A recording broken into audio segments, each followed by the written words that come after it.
Halo Pak Rusdani, selamat pagi. Assalamualaikum warahmatullahi wabarakatuh. Berjumpa lagi bersama saya Mas Hanif di channel Klinik Tani TV. Oke, pada pagi ini saya sedang mengamati cabai rawit saya.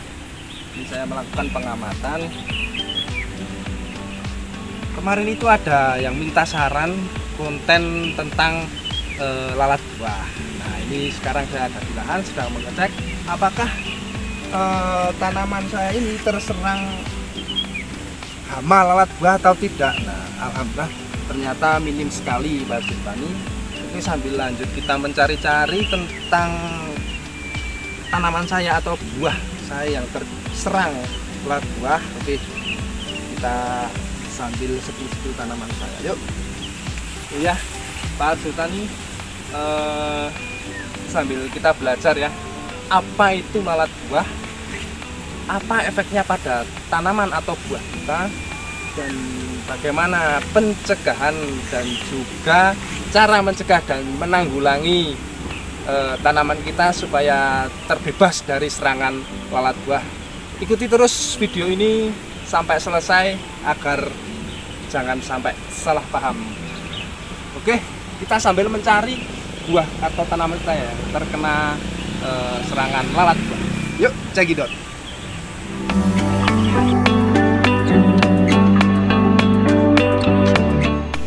Saya masih mencari ini yang terkena serangan lalat buah itu, kok belum nemu ya. Oh iya, lalat buah itu hewannya itu seperti kayak tawon itu loh, kayak lalat, kayak tawon ya, sebesar lalat tapi tubuhnya itu mirip-mirip tawon kayak gitulah Rusdani. Apa namanya, tubuhnya itu ada garis-garis warna kuning, ada garis-garis macam kayak tawon madu itu ya. Nah, tapi besarnya sebesar lalat. Nah, itu pengertian untuk hewannya. Untuk lebih jelasnya seperti apa ya, seperti ini. Oke, kita lanjut lagi. Apa efeknya pada tanaman kita atau buah kita ketika terserang lalat buah? Yaitu nanti buah itu pertama kali terserang lalat buah itu nanti akan menitik. Nah, setelah menitik nanti buah itu akan menggembur karena itu ada rongga, dan juga di situ itu nanti ada larva ya, karena lalat buah itu sambil menghisap dan juga mengasihkan telur ke dalam tanaman kita. Jadi nanti lama-kelamaan setelah menggembur itu kalau dibuka itu biasanya saya menemukan larva ya, atau calon bakal lalat buah baru lagi anakannya seperti ini. Oke. Nah, ini Pak Rusdani, alhamdulillah alhamdulillah cuma satu ya, dari tadi keliling-keliling cuman dapat ini baru satu. Lah ini terus ke tahap pertamanya itu seperti ini ya. Ini nanti akan menitik seperti ini kalau terserang lalat buah. Nah, nanti kelamaan akan menggembur. Nah, dan juga kalau menggembur itu nanti kalau kita potek seperti ini akan ada kayak semacam larva-larvanya itu. Nah, ini saya ambilkan contoh dari lahan yang atas ya. Ini ada serangan. Nah, seperti ini ya Pak Rusdani. Awalnya seperti ini, nanti lama-kelamaan akan menjadi menggembur seperti ini ya. Ini pada cabai keriting yang lahan atas. Coba kita buka aja ya, apakah ada larvanya. Wah, ini tidak ada larva. Oh, ini kita lihat ada larvanya ya. Benar kan sedulur tani? Nah, ini dia, masuk dia. Terlihat kan? Ya, seperti itulah kalau buah kita terserang lalat buah. Dan juga beda ya Pak Rusdani, untuk buah yang terkena lalat buah dan patek itu beda. Seperti apa bedanya? Cukup mudah kok untuk membedakannya. Kita harus tahu tanaman kita atau buah kita itu terserang patek atau antraknosa atau terkena lalat buah. Kita harus tahu supaya kita penyemprotan itu bisa maksimal ya untuk memberikan buahnya itu. Nah, kita sepilkan yang terkena patek, kita cari ya. Alhamdulillah juga minim sekali sebenarnya yang terkena patek, tapi kita sambil lihat barangkali ada yang saya lihat. Nah, oh itu ada. Oke, ya enggak masalah, ini cuma satu ya, alhamdulillah. Nah ini dia Pak Sutani, perbedaan antara ini yang terkena lalat buah yang tadi ya, sehingga akan menggembur, terus ada larvanya, dan juga tadi kalau di tanaman itu efeknya nanti buahnya akan rontok jika tidak kita langsung tangani ya, kita tidak semprot obat atau tidak lakukan penanganan pada serangan lalat buah itu, nanti kemungkinan besar buahnya pada rontok. Nah, oke. Dan ini adalah yang terkena antraknosa atau patek, itu kayak koreng rembelong kayak gini kalau bahasa saya seperti itu. Kalau bahasa Indonesia saya nggak tahu ya, pokoknya kayak koreng seperti inilah pada tanaman. Nah ini yang terkena, ini yang namanya patek atau antraknosa. Oke, paham ya Tani? Untuk tipsnya, cara menangani, mencegah, menangani, mengobati, yaitu seperti apa yang saya lakukan sehingga di lahan saya ini minim sekali terserang dengan lalat buah ya. Oke, langsung kita ke arah mana ya? Ke arah sana mungkin ya. Kita lakukan itu yang pertama tips menangani dan mencegah serangan lalat buah ya Pak Sutani. Untuk mengobati itu saya rasa tidak bisa ya, karena kalau buahnya sudah terserang ya, sudah terserang terus gejalanya seperti yang tadi saya jelaskan, itu sebisa mungkin diambil, jangan sampai larva itu menjadi lalat buah lagi. Ambil, kita buang jauh-jauh ya, kita masukin kantong plastik, kita buang jauh. Oke, lanjut untuk tips yang pertama ya, untuk pencegahan dan penanganan serangan lalat buah. Itu yang pertama, ini dia Pak Sutani, sudah tidak asing lagi ya untuk para petani ya. Yang pertama adalah kita kasih jebakan. Nah ini saya kasih lihat lalat buahnya ya Pak Sutani. Nah ini hewannya. Oke, kurang jelas ya, seperti inilah ya, ini ada yang masuk ini. Nah untuk tips yang pertama adalah kita lakukan jebakan pada area lahan ya Pak Sutani, sebisa mungkin di luar area lahan kita, supaya apa, lalat buah itu belum masuk sampai lahan kita sudah terjebak di sini, sehingga tidak bisa menyerang tanaman-tanaman kita. Ini jebakannya sederhana saja kan, cuman pakai botol bekas, kita kasih lubang-lubang, kasih kapas, terus dikasih juga itu obat lalat buah itu, apa namanya itu ya, Pitrogenol. Pitrogenol itu dicari di kios-kios pertanian terdekat Anda pasti ada. Nanti seperti ini ya, kalau versi saya ya, bisa dilihat ya seperti ini ya. Oke, itu untuk tips yang pertama. Untuk tips yang kedua itu biasanya saya memberikan obat haluan, supaya apa namanya, lalat buah yang lolos dari jebakan itu ketika mau masuk, kita halau dengan obat yang sudah biasa saya pakai ya. Yang masuk, lalat buah yang lolos dari jebakan masuk, lalu kita halau. Tetap harus dua cara itu. Jika salah satu ditinggalkan pasti tidak maksimal. Soalnya saya belajar dari tahun-tahun yang lalu, pasti jika salah satu ditinggalkan itu hasilnya kurang maksimal Pak Sutani.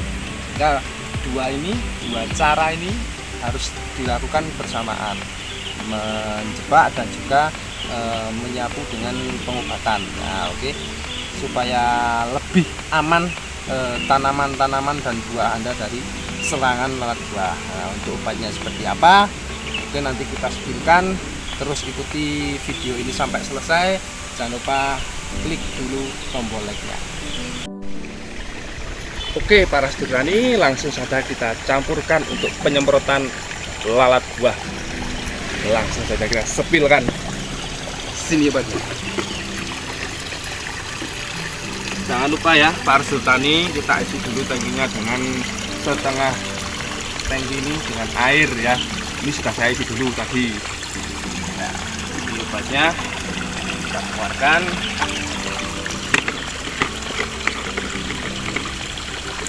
Kita ambil airnya dulu langsung dari alam. Oke, di sini saya menggunakan beberapa pendamping untuk penyemprotan lalat buah pada pagi hari ini ya. Di antaranya ada glos untuk penembus perekat perata. Saya selalu gunakan antisipasi jika suatu saat entah itu siang atau malam ada hujan, ini sudah aman. Jangan lupa untuk menembus pembasah perata kita larutkan pertama kali supaya pencampuran antara obat-obat yang lain itu merata. Oke, kita cukup menggunakan 3-4 mili saja. Cukup. Selanjutnya ada Agus. Agus di sini. Ini fokusnya ke kutu kebul ya, para tadi. Nah, ini kita menggunakan karena tadi saya sudah tengok-tengok, itu saya mau menggunakan 10 mili saja karena alhamdulillah minim terserang hama kutu kebul ya. Kita menggunakan 10 mili. Kita takar. Oke, kita dapat 10 milinya.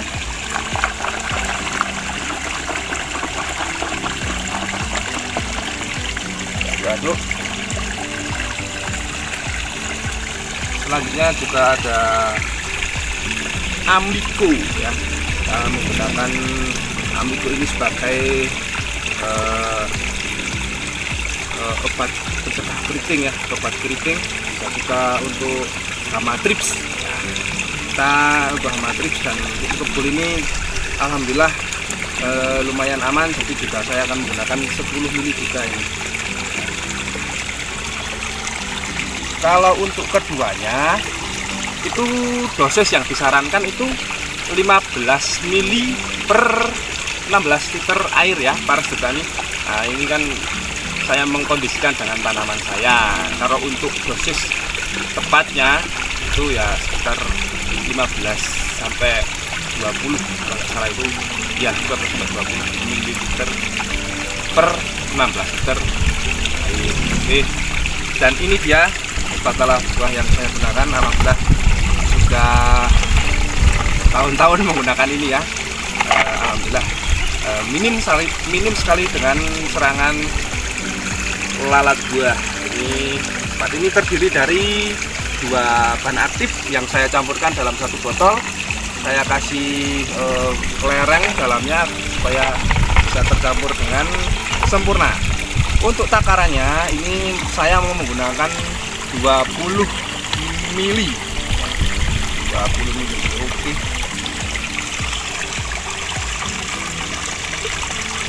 Baik, 20 mili ya. Baunya. Aromanya sangat menyengat para surtani. Ya itulah, kalau obat lalat buah itu untuk sebagai pengusir itu harus baunya itu yang menyengat seperti ini. Nih. Lupa saya nggak pakai masker, nah nggak apa-apa lah, aman. Oke, langsung kita tuangkan saja ke dalam tangki.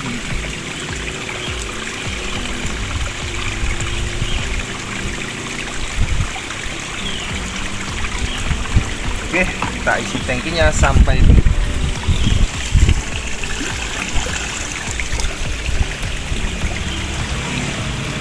tambahkan air.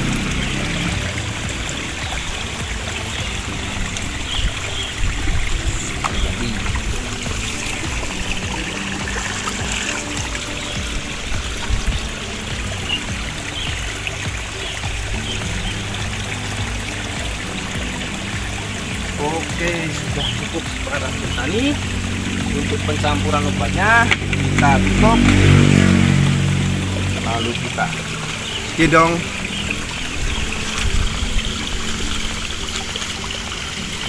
Iya. Oke, markiprot, mari kita nyemprot.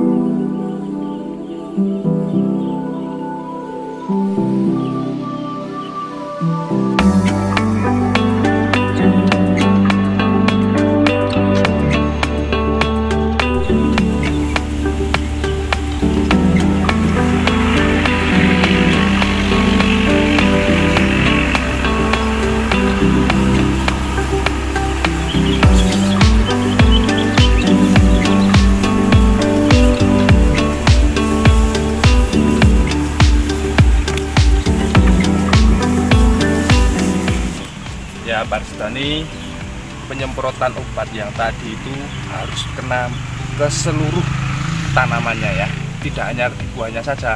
Karena apa? Supaya aromanya itu berada di dalam tanaman ini, sehingga lalat buah itu tidak menghampiri ke tanaman kita. Nah, itulah fungsinya obat yang tadi dengan bau yang sangat menyengat itu seperti ini. Oke, kita lanjut lagi nyemprotnya.